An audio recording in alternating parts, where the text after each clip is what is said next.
That's been the biggest problem, particularly for women. From our research, I've seen women are more reluctant to move into space because they are uncertain how to set up their wallets and make sure that it's secure and all these different things. So the companies that can bring people on in a really seamless way that kind of, again, makes the technology invisible, you're going to have these big moments like the Reddit onboarding of 3 million or like the Starbucks initiative. You're going to have those types of moments that are going to bring people in. I think the metaverse is a trickier place. Like, in one way, it's exactly where we need to be because it's about the next generation of storytelling and the next generation of interaction with the person you're trying to tell the story to. I don't want to say reader or audience or community or whatever it might be, but the economic model is so uncertain. And obviously we've got, Reality Labs spending, $4 billion a quarter, pushing forward, VR and this metaverse experience. But I think that the economic model is so uncertain for the space that I feel actually we have the greatest right to play in. And so that's another element of how we can navigate around that or towards it. Let me ask you this, I know that you are a full-on Web3 convert because we've talked about it. What is it that you love about Web3? What is it that, I don't have to be spending all my time in it, right? But I do because I just love it every day. And I find it endlessly fascinating. It's constantly moving. It moves at a pace that keeps me excited. But what is it that has captured your attention? And how did you even get into it? For you personally, what was your journey into Web3? So I was actually on maternity leave and my husband got really into NFTs.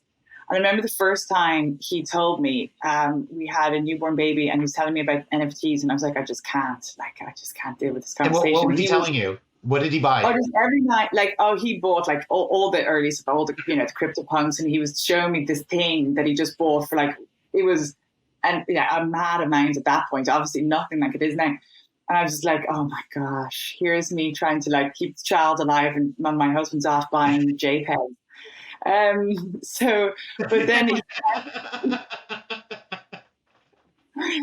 kept on. Wait, I hope that is the headline of this talk, which is, I'm just trying to keep my child alive as my husband's buying JPEGs. Conversation between Ciara Byrne and Keith Grossman. That's the best line. It's true. It's all true. It actually, when I think the very first moment was the GameStop moment that I realized that something was changing. Remember that there's the whole movement around GameStop about community having this economic power. And obviously we know where that went, but it was a really interesting lesson, I think, for a lot of future NFT holders. So my husband got me into it. And he has this incredible nose for just what's authentic in the NFT space. And then I started really getting into it and really understanding it. And like yourself, kind of got hooked. I think, years ago, I remember trying VR when I worked in Ars Technica and just the magic of it. I couldn't get over how wonderful it was and how beautiful it was. So I kind of had this, but obviously NFTs at that time in Metaverse were completely different to me. So I started getting involved and getting into communities and, some of the niche ones the World of Women's and Boss Beauties, particularly on the women's side. And then MFers, I always loved that community, and Moonbirds. And then when I came back to Condé Nast, it was really then, I needed to break it down to a cultural perspective of why people should care about it beyond the technology of a token. I think that's when I even really got more into it. The culture of anti-establishment nature of it, the culture of democratization and the fairness of it, the putting the creator back into the heart of this economy, I thought was just so powerful. And when you start listening to more podcasts and people talking about it, you just realize that there's Web 2 and Web 1 had such intrinsic misses that we don't even realize that right now. The fact that there was no, economy built in, or that the platforms earn so much and the creators who participate who add value, who are the value, don't get rewarded. I felt like Web3 is changing a lot of wrongs, and I love that optimism about it. I love the culture that's driving this technological movement, And I always say, don't judge a technology by its first generation. So it's like, we just have to have that optimism and know that there's so many smart people working on really big problems. Like, you don't have to buy into the whole thing. I think you can still remain skeptical about certain areas of it, and you need to. But I think the overarching, the culture is what attracted me so much. Listen, I agree with you. I mean, my view is I'd rather have people be skeptical than indifferent, right? Mm, Because at least skeptical people want to engage and talk, and people mm, can change their opinions. Indifference is the worst, right? yeah. When I was at Wired, people used to say either I love Wired or I didn't realize it's still in business, right? But Mhm. like, right? And it's like, or they'd hold really strong opinions against certain things. And it's like, I loved that. The worst is the people who are just like, I don't really care, right? Like, Yeah. I don't want to talk. And, I agree. I think that there's areas of the space that still need way maturing, right? Yeah. But we're in Yeah. generation one, right? I would say we're in the prodigy CompuServe era of Web3, right? Tech is still dominating. We shouldn't be talking about terms like NFTs and blockchains, right? We have to be talking about experiences, and it has to be really easy. How do Yeah. you see certain elements of Web3 evolving over the coming years? Like, paint for everyone sort of your vision. Where do you see it going? The term metaverse, whatever that even means, really. But, I think that's fairly unstoppable. Like, I was looking just for another talk I was giving. On average, is like 6 hours and 56 minutes or 58 minutes spent a day online. And people are just going to want more immersive experiences as part of their online lives. I don't see that disconnecting. So I think, where I see AR, I love AR. I always think it's just so fun. Like, I don't know, a little plug for the ABBA voyage or the ABBA experience that's in London right now. It's incredible. You literally feel like you're seeing them.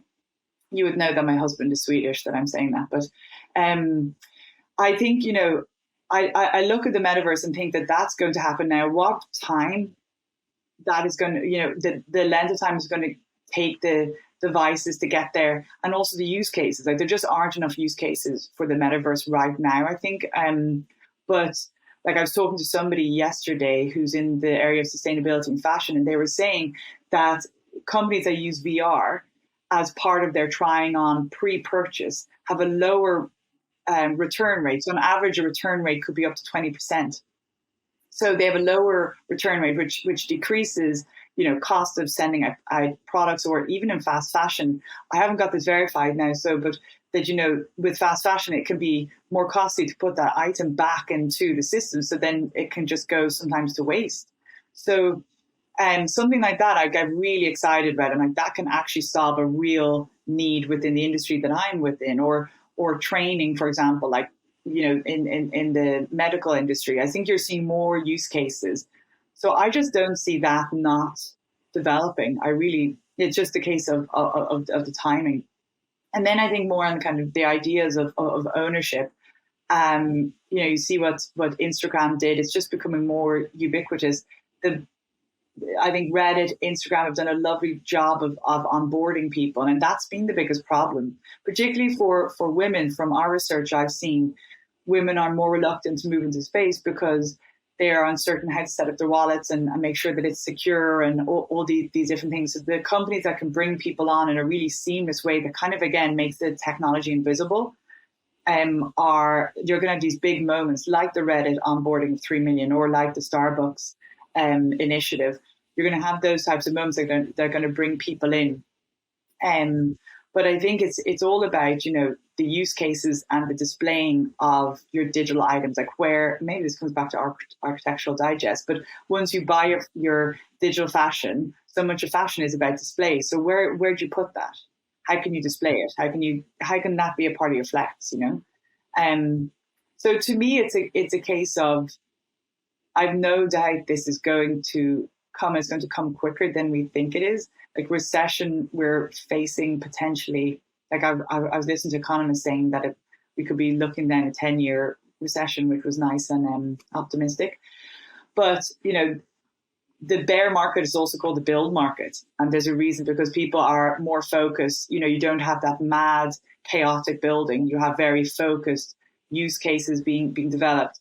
And so I think that over the next few years, we'll just see these elements being refined and more brands coming in, and the technology becoming more invisible. And as the culture of Web3 becomes more ubiquitous, like within Web2 as well, like look at Substack, that's a Web2 product, but it has a culture of Web3, you know? Just a thought, yeah. So, and I think, or like, you know, Balenciaga is another, I'm not sure if I said that, Balenciaga have been making I literally just did a session, so forgive me if I mentioned this already. No. So Balenciaga is a brand of a very old fashioned house. And you look at them and there's elements of them that I see this culture within, you know, they reinvigorated their couture. So they had closed their couture capabilities, and they opened a landmark couture store, basically preserving the Balenciaga heritage, but also democratizing couture to a group of people that might never have access to couture. Hey visionaries, thank you for tuning in.